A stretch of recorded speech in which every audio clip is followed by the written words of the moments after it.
अपने YouTube channel संगम सार में आपका स्वागत और दिल से अभिनंदन करती हूँ। मैं आपके सामने गौरा माता का भजन लेके आई हूँ। आप लोग सुनिए, आनंद लीजिए। अच्छा लगे तो लाइक शेयर कमेंट करें। धन्यवाद। बोलिए गौरा माता की जय हो।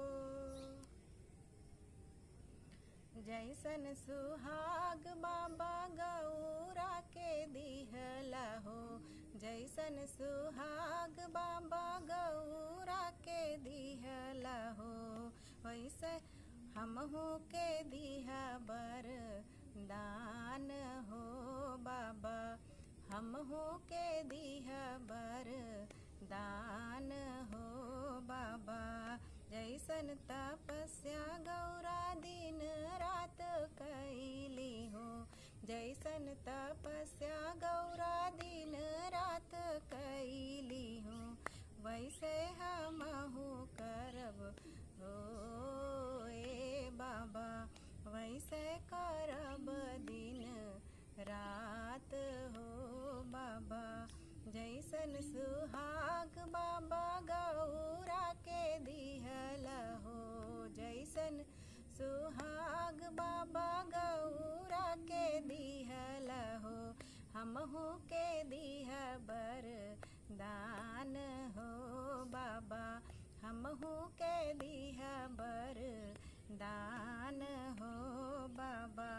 गौरा के दीदिया तू पूरा कैला बाबा हो, गौरा के दीदिया तू पूरा कैला बाबा हो, हमहू के दे बरदान हो बाबा, हमहू के दे बरदान हो बाबा। जैसन सुहाग बाबा गौरा के दिहला हो, जैसन सुहाग बाबा गौरा के दिहला हो, हमहू के दिहा बरदान हो बाबा, हमहू के दिहा बरदान हो बाबा। सोना ना चांदी बाबा कुछ नहीं चाहिए हो, सोना ना चांदी बाबा कुछ नहीं चाहिए हो, सिंदूरा का देह बरदान हो बाबा, सिंदूरा का देह बरदान हो बाबा।